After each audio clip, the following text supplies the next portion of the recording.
Hello and welcome to SNHell. And this Saturday night in SNHell, Matt and I are listing our top 3 favorite impressions and top 3 recurring characters thus far on Saturday Night Live. We are at the end of season 2, but we are also willing to dig back into season 1 to pull up some of our favorites just to keep a running list.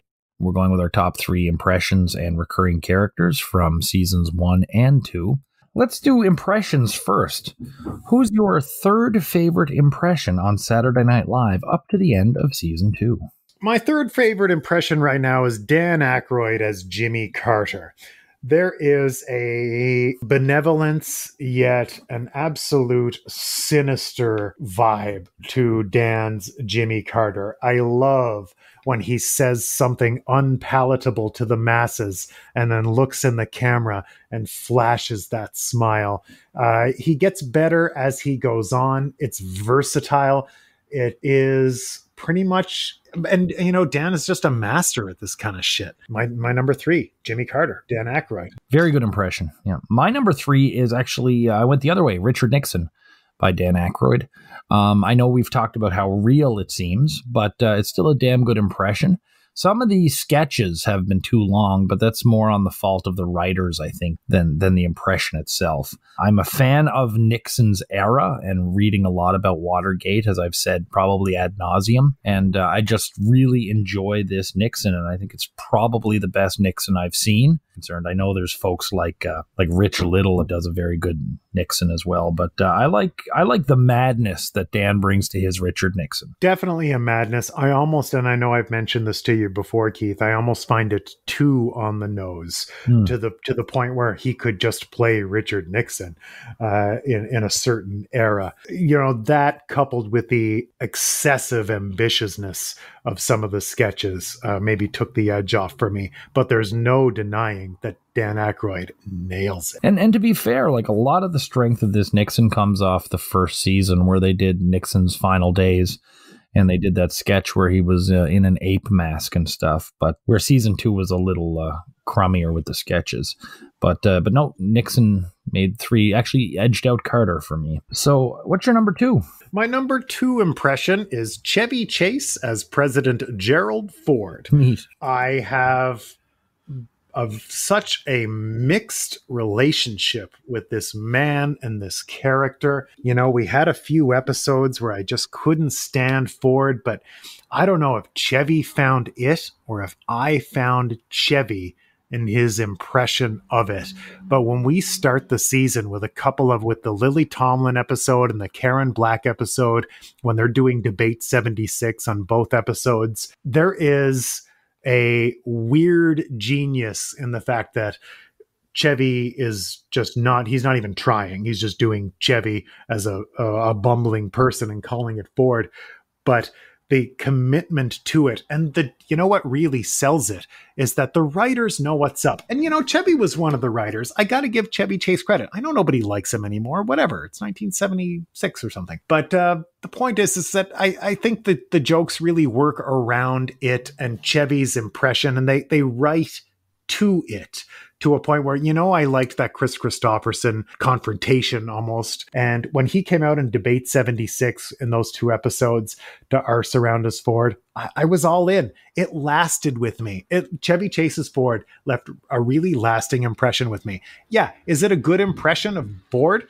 No, it's Chevy doing his shtick, but the commitment, it works for me. No one else ever touched Ford on the show, and anytime they've had Ford, it's been Chevy. So that tells you something. I think there were 7 Reagans. That's disappointing to hear. I'm not looking forward to that. Oh, I think there's already been like 6 Bidens. My number 2, overused in season 1, underused in season 2.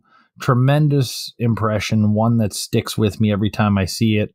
Don't know how you're going to feel about this, but Belushi's Joe Cocker. Over the top, but I think it's Belushi at his best. And I just think it sounds so much like Joe Cocker. When you watch that Feeling All Right performance where they're singing together, if you close your eyes, it's hard to tell who's who. And yeah, just love that performance. Belushi does an amazing Joe Cocker as a straight impression. It's like the antithesis of what Chevy does with Ford. Chevy is out there making it his own thing with its own jokes, and Belushi relies exclusively on his Cocker mannerisms and mania, if you will, and just passion for the music. It doesn't do it for me personally. Neither Belushi nor Joe Cocker, or any combination of the above. These are just not two dudes I'm a big fan of.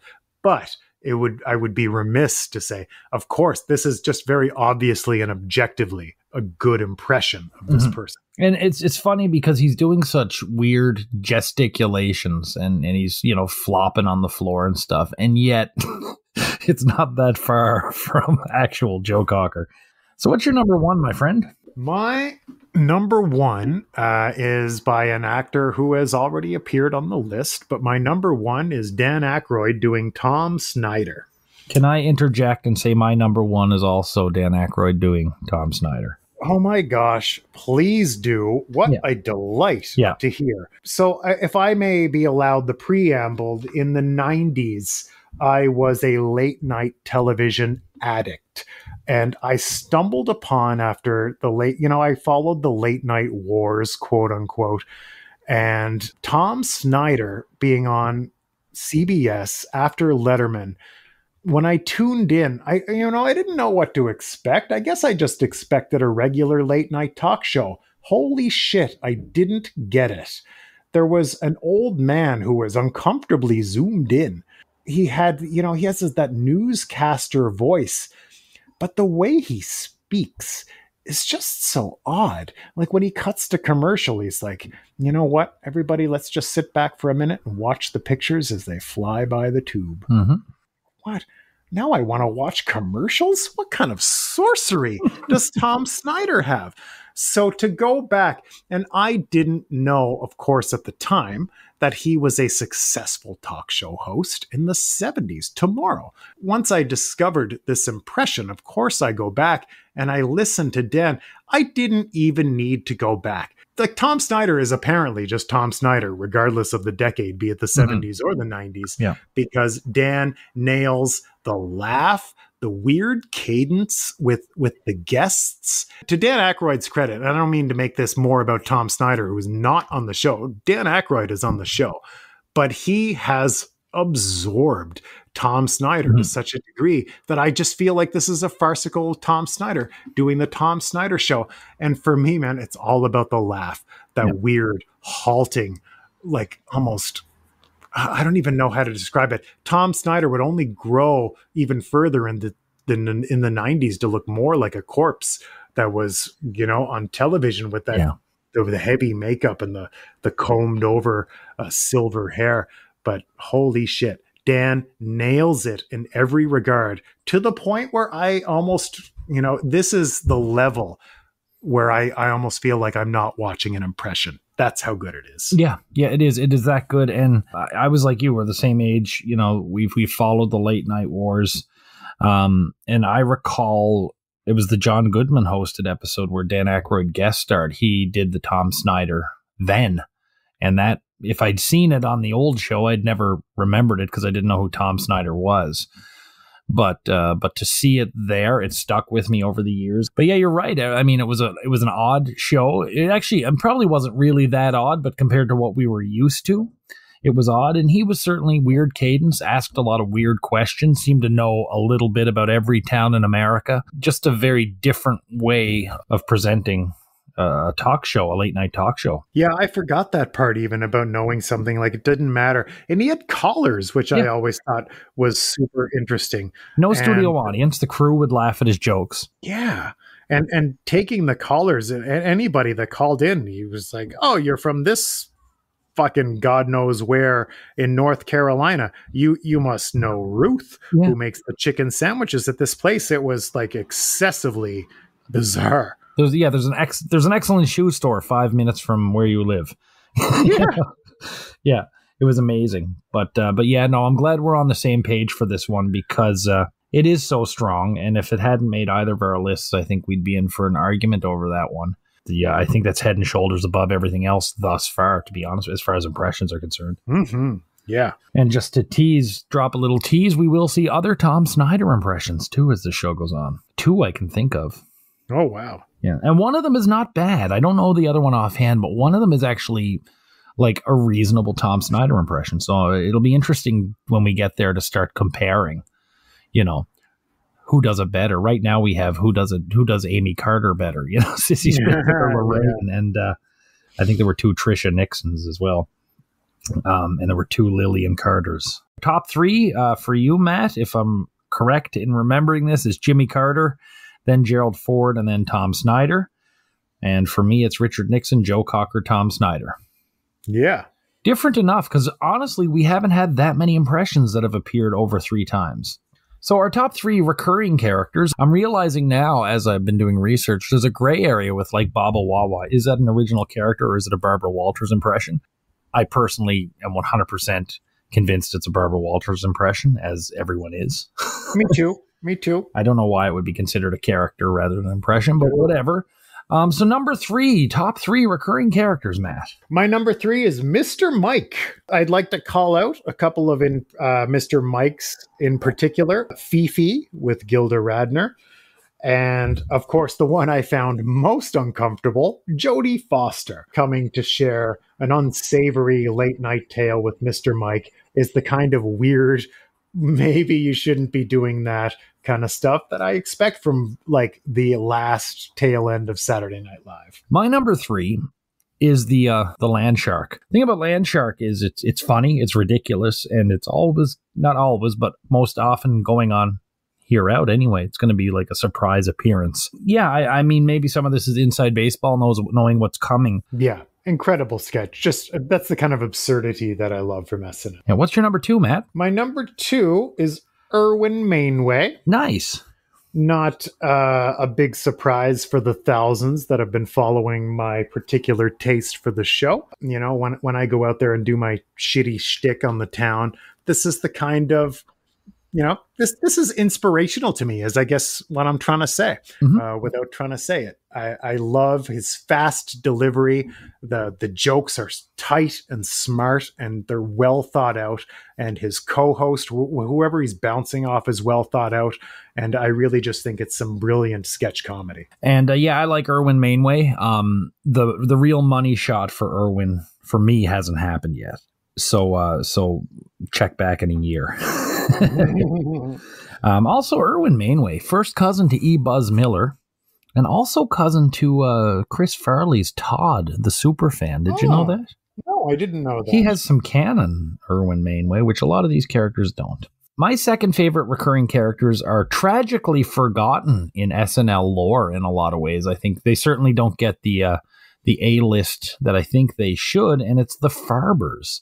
Larry and Bobby Farber, Gilda and Belushi. We first met them, I think, if I recall it, she was Bobby McGee in the Chris Christopherson episode. They're just this middle class. We see them with the Coneheads. We see them with Julian Bond.